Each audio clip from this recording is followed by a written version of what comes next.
Jésus-Christ est le même hier, aujourd'hui et éternellement, Hébreux chapitre 13, verset 8. Lettre circulaire 1. Janvier 1975. Je vous salue tous dans le précieux nom du Seigneur Jésus-Christ par cette parole d'Hébreux chapitre 1, verset 3.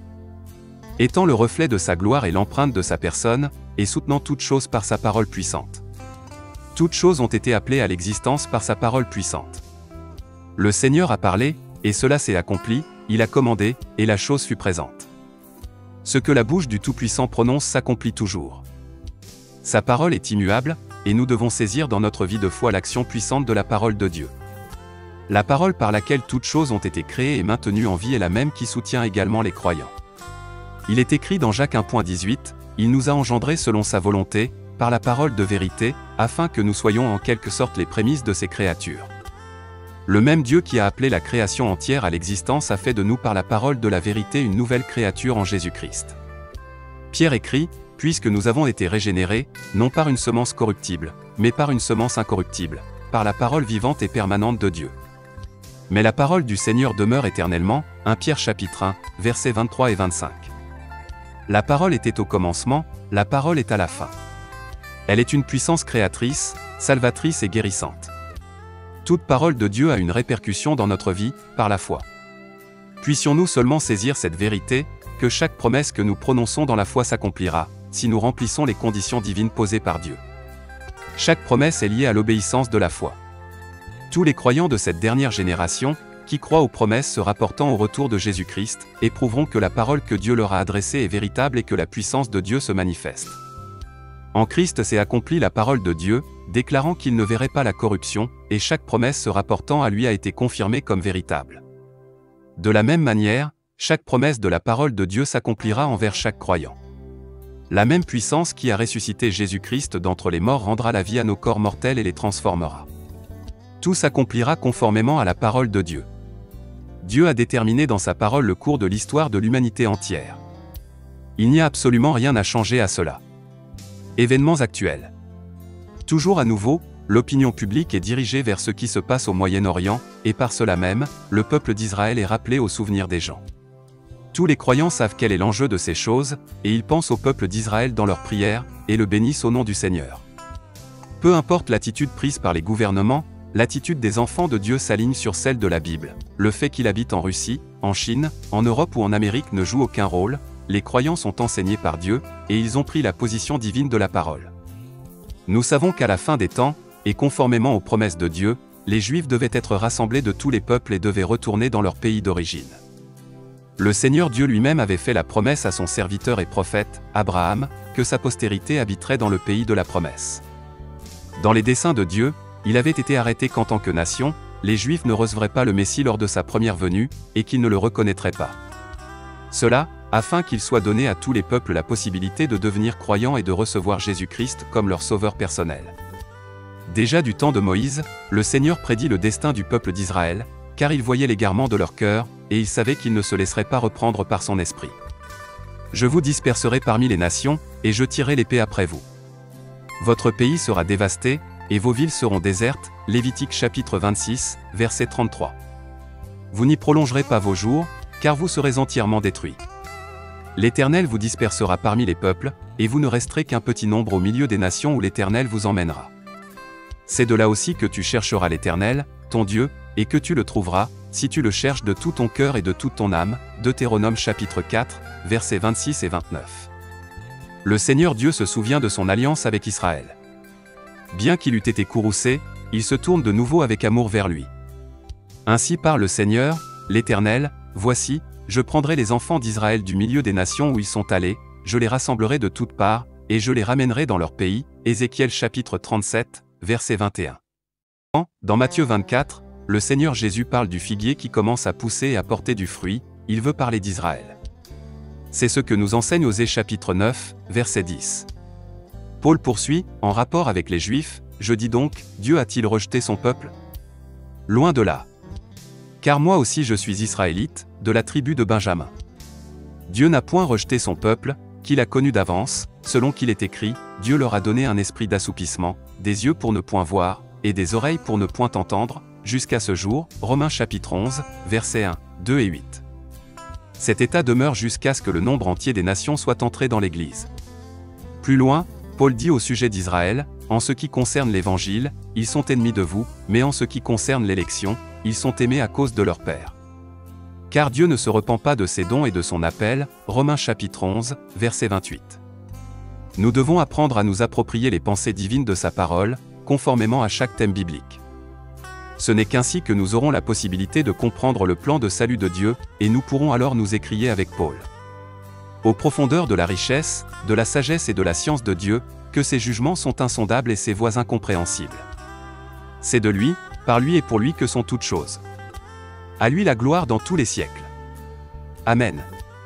Romains chapitre 11, versets 33 et 36.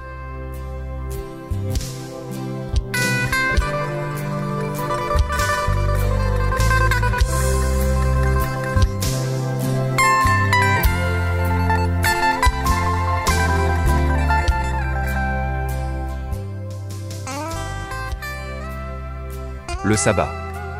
Toujours à nouveau, quelques-uns sont troublés à cause de la question du sabbat, c'est pourquoi j'aimerais donner ici seulement quelques indications.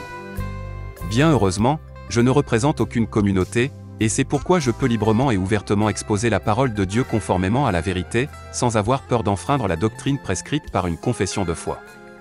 Parmi tous les passages bibliques qui nous ont été envoyés, je me suis aperçu que nombre de citations bibliques n'étaient pas données dans le contexte correspondant. Car pour toute controverse mettant en cause un thème biblique, il convient de prendre tous les textes, et de les laisser dans le contexte auquel ils se rapportent. C'est ainsi seulement que peut être évité qu'une parole soit employée en dehors du contexte auquel elle appartient. On prétend que le sabbat est le jour du Seigneur. Une telle affirmation ne se trouve pas dans la Bible. Pas plus qu'il n'est dit une seule fois que le dimanche soit le jour du Seigneur. Ces deux pensées sont le produit du raisonnement intellectuel.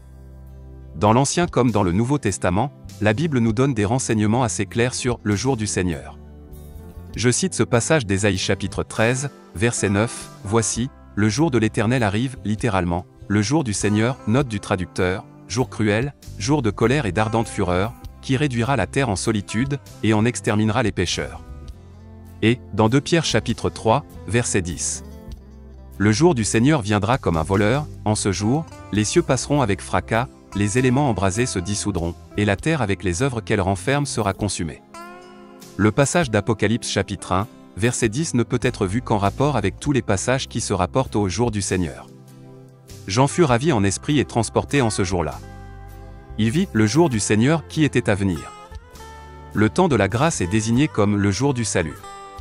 Il est écrit dans 2 Corinthiens chapitre 6, verset 2, car il dit, « Au temps favorable je t'ai exaucé, au jour du salut je t'ai secouru. » Voici maintenant le temps favorable, voici maintenant le jour du salut. Jean n'eut pas seulement la vision de la période de l'Église du Nouveau Testament, mais il vit aussi ce qui devait arriver après elle. La dernière lettre aux Églises se termine au chapitre 3.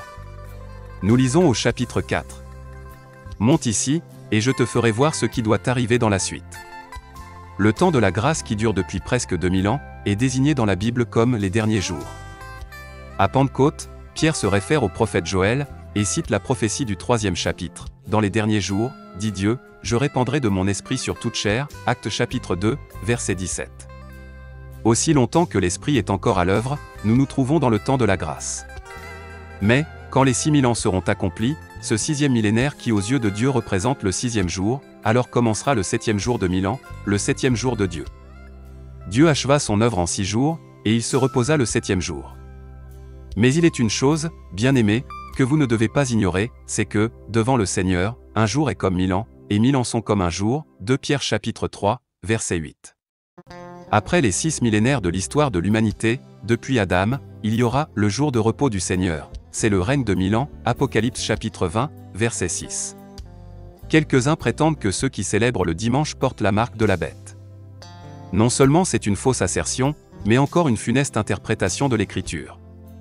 Qui peut prétendre que Christ avait la marque de la bête parce qu'il se rassemblait avec ses disciples le dimanche? Voici ce qu'en dit Jean chapitre 20, versets 1 et 19. Le premier jour de la semaine, Marie de Magdala se rendit au sépulcre dès le matin, comme il faisait encore obscur.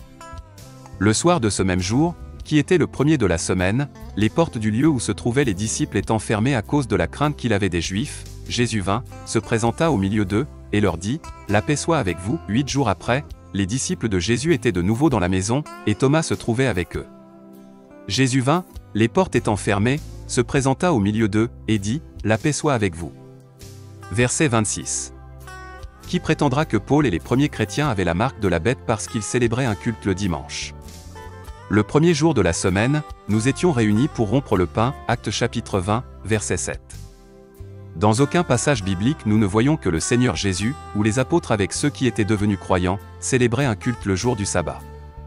Il est au contraire souvent écrit qu'aussi bien le Seigneur Jésus que les disciples prêchaient la parole aux Juifs le jour du sabbat. Personnellement, pendant la vingtaine d'années de mon ministère, j'ai tenu des cultes chaque samedi et dimanche, et aussi chaque jour de la semaine dans lequel j'avais l'occasion de le faire. Paul a même ordonné que la collecte pour les saints se fasse le premier jour de la semaine, 1 Corinthiens chapitre 16, verset 2. En ce qui concerne les Juifs, le Seigneur Dieu leur a ordonné de garder le sabbat comme un signe pour toujours. Les enfants d'Israël, non pas les nations, observeront le sabbat, en le célébrant, eux et leurs descendants, comme une alliance perpétuelle. Ce sera entre moi et les enfants d'Israël, pas les païens, un signe qui devra durer à perpétuité, Exode chapitre 31, versets 16 et 17. Celui qui a bien lu l'histoire de l'Église, et qui a pris connaissance de l'établissement du dimanche par la papauté comme jour officiel à observer, devrait réfléchir à ceci. Ce qui est effroyable en cette affaire n'est pas que l'on ait insisté sur un jour dans lequel les chrétiens se rassemblaient déjà depuis 300 ans, non. Mais ce qu'il y a de diabolique là-dedans, c'est que l'on commença à persécuter les Juifs, en les appelant les « meurtriers de Dieu », et qu'on les contraignit à observer le dimanche. Il leur fut interdit d'observer le sabbat, sous la menace de châtiment et de persécution. Le Seigneur Dieu, qui avait donné à son peuple d'Israël le sabbat comme un signe de l'alliance, tirera vengeance de cette action cruelle de la papauté. Celui qui lit attentivement la Bible peut facilement constater qu'il fut même reproché au Seigneur de ne pas avoir gardé le sabbat. Tous ceux qui ont cru en Jésus-Christ, et ont trouvé la paix avec Dieu, sont entrés dans le véritable repos de sabbat de Dieu.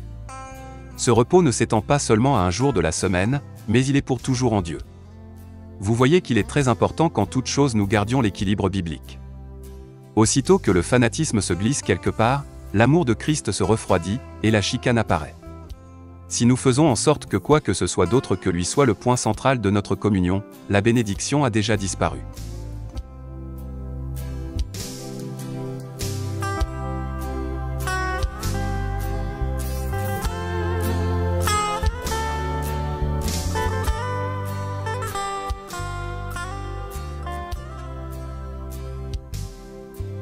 Exode des gens de l'Église. Les journaux rapportent que des milliers de personnes sortent de l'Église. Les mobiles en sont divers. Pour plusieurs, c'est par motif de conscience qu'ils ne peuvent plus rester dans l'Église. L'heure de la tentation est venue sur la terre entière par l'écuménisme, et tout véritable enfant de Dieu se trouve placé devant une décision à prendre. Celui qui se tait, et qui n'agit pas sans tarder, se rend complice de cette séduction religieuse. La sortie de l'église du pasteur Richard Henninger, dans les pays d'expression allemande, fait les manchettes des journaux.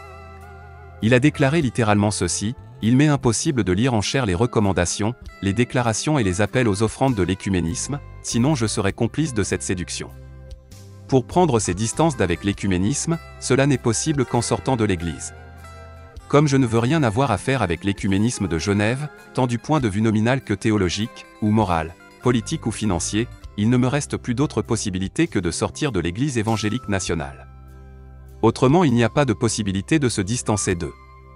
Pour étayer ces dires, Henninger cita Apocalypse chapitre 18, versets 1 à 5. Pour celui qui fait partie de l'Église de Jésus-Christ, il est impossible d'appartenir en même temps à l'écuménisme. Alors que toutes les églises, indépendantes ou non, se rassemblent, il n'est pas seulement nécessaire de recommander de sortir de l'Église, mais c'est bien plutôt l'ordre divin que nous devons écouter. C'est pourquoi, sortez du milieu d'eux, et séparez-vous, dit le Seigneur. Nouvelle de la mission. C'est avec une profonde reconnaissance que nous regardons en arrière vers ce que Dieu a fait dans cette année. Nous pourrions raconter beaucoup de choses au sujet de ce que Dieu a fait par le message du temps de la fin, tant à l'est qu'à l'ouest, au nord qu'au sud. C'est merveilleux de suivre la direction du Saint-Esprit. Avec l'aide de Dieu, nous avons installé une petite imprimerie dans laquelle nous imprimons nous-mêmes les textes en allemand et en anglais. Depuis que nous avons sorti en anglais les brochures Crois seulement et Impact de la Révélation, un puissant bond en avant s'est accompli pour le message du temps de la fin dans les pays d'expression anglaise. Beaucoup ont compris de quoi il s'agissait réellement, et ils ont reçu un fondement biblique pour leur foi. La première édition de ces deux brochures, qui étaient imprimées chacune en 10 000 exemplaires, a été épuisée en peu de temps, et a dû être réimprimée. Nous sommes très reconnaissants pour les nombreuses et encourageantes lettres que nous avons reçues. Le Seigneur nous a conduits, à part notre émission en allemand sur Radio Luxembourg, d'en commencer une en anglais au Canada. Nous émettrons sur autant de postes d'émissions que possible, afin que le message du temps de la fin soit publié partout. Nous avons reçu de telles exhortations au sujet de ces émissions en allemand, que nous nous sentons encouragés de continuer à publier les vérités bibliques. Ce ne sont pas seulement des lettres que nous recevons, mais aussi des appels téléphoniques. Ce sont toujours à nouveau des personnes qui n'avaient pas entendu parler, auparavant, de ce que Dieu avait fait dans ces temps de la fin. À cette occasion, j'aimerais remercier sincèrement tous ceux auxquels le Seigneur a mis à cœur de soutenir le travail missionnaire. Nous ne mentionnerons ni les grands frais que cela entraîne, ni les travaux pénibles que cette œuvre occasionne. Nous nous adonnons à ce service avec un parfait abandon, et nous savons que le Seigneur Dieu voit toutes choses et qu'il conduit et dirige les siens. Tous ensemble, nous sommes ouvriers avec Dieu.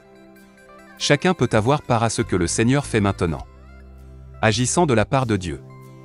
Frère Franck.